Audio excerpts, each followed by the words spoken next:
Israel ataca milícias xiitas em 3 países do Oriente Médio, aumentando o risco de uma retaliação do Irã. Nas últimas 6 semanas, houve vários bombardeios israelenses contra a milícia xiita iraquiana, Unidade de Mobilização Popular, em Bagdá, Amerli, na base aérea de Balad, no acampamento de Ashraf e no fim de semana na cidade de Akashat, perto da fronteira com a Síria. A Aliança Fatah, um grupo parlamentar na Assembleia Nacional do Iraque, considerou os ataques uma declaração de guerra e acusou os Estados Unidos e Israel. No sábado à noite, o alvo da Força Aérea Israelense foi uma base militar da cidade de Aqrabah, na periferia de Damasco, a capital da Síria, sob a alegação de que a Força Quds, o braço da Guarda Revolucionária Iraniana para ações no exterior, preparava um ataque de drones contra Israel. Ao contrário do que acontece normalmente, desta vez Israel não ficou em silêncio. O primeiro-ministro, linha dura, Benjamin Netanyahu, descreveu o bombardeio como um grande esforço operacional e advertiu: o Irã não tem imunidade em lugar nenhum. Nossas forças estão operando em todas as arenas contra a agressividade iraniana. Se alguém se levanta para te matar, mate o primeiro, disse o Netanyahu, citando o Talmud, um livro sagrado do judaísmo. No domingo, drones israelenses atingiram alvos da milícia fundamentalista xiita libanesa Hezbollah, o Partido de Deus, no sul de Beirute, a capital do Líbano. 2 milicianos do grupo morreram. O presidente libanês, Michel Aoun, considerou um ato de guerra. O líder do Hezbollah, Sheikh Hassan Nasrallah, começou a responder ao que chamou de primeiro ataque de Israel ao Líbano desde a guerra de 2006 entre Israel e o próprio Hezbollah. Também advertiu que o Hezbollah vai abater aviões de guerra de Israel que invadem o espaço aéreo libanês. Desde 2006, houve escaramuças entre Israel e Hezbollah na fronteira do Líbano, mas este foi o primeiro ataque em Beirute. O Hezbollah suspeita que seja o primeiro bombardeio de surpresa e teme novos ataques contra seus arsenais e sua infraestrutura.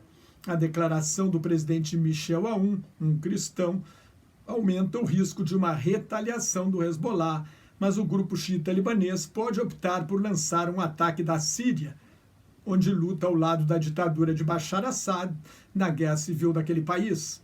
Em um conflito em grande escala no Líbano, Israel arrasaria mais uma vez a infraestrutura libanesa, enfraquecendo o Hezbollah diante de seus inimigos internos. Nesta segunda-feira, Israel bombardeou um acampamento da Frente Popular para a Libertação da Palestina, Comando Geral, em Qusayr, no Vale do Bekaa, no leste do Líbano. É um grupo guerrilheiro ligado à Síria. Os bombardeios a 3 países com forte influência xiita sinalizam uma intensificação da ofensiva de Israel contra o Irã, apesar do risco de uma retaliação violenta. São ataques preventivos, mostram a determinação de Israel de atacar as milícias financiadas, armadas e treinadas pelo Irã em todo o Oriente Médio. Estas milícias seriam braços armados do Irã para contra-atacar em caso de bombardeios dos Estados Unidos ou de Israel, ou dos dois juntos, contra o Irã e suas instalações nucleares. Israel ataca porque tem a certeza de contar com o apoio dos Estados Unidos em caso de guerra.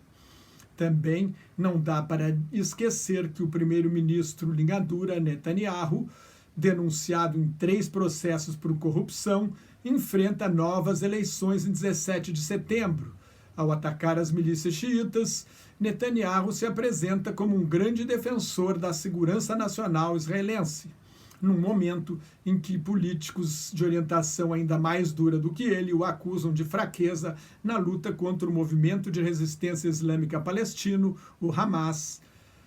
Para tentar desarmar a situação no Oriente Médio, o presidente da França, Emmanuel Macron, convidou o ministro do exterior do Irã, Mohammad Javad Zarif, para ir a Biarritz, na costa atlântica francesa, durante esse fim de semana, quando houve a reunião, fim de semana passado, quando houve a reunião de cúpula do Grupo dos 7, formado pelas 7 maiores potências industriais democráticas: Estados Unidos, Japão, Reino Unido, França, Itália e Canadá. Macron tentou marcar um encontro entre o presidente Donald Trump e o presidente iraniano Hassan Rouhani na expectativa de salvar o acordo nuclear firmado em 2015 para congelar o programa nuclear militar do Irã por 10 anos.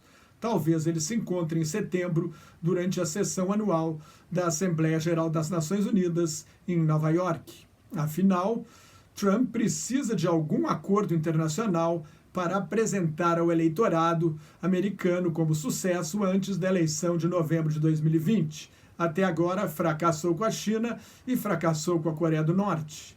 Mais notas e comentários sobre política internacional no meu blog Globalização em Crise, que está em nelsonfrancojobim.blogspot.com, no meu Twitter e no Facebook. Muito obrigado.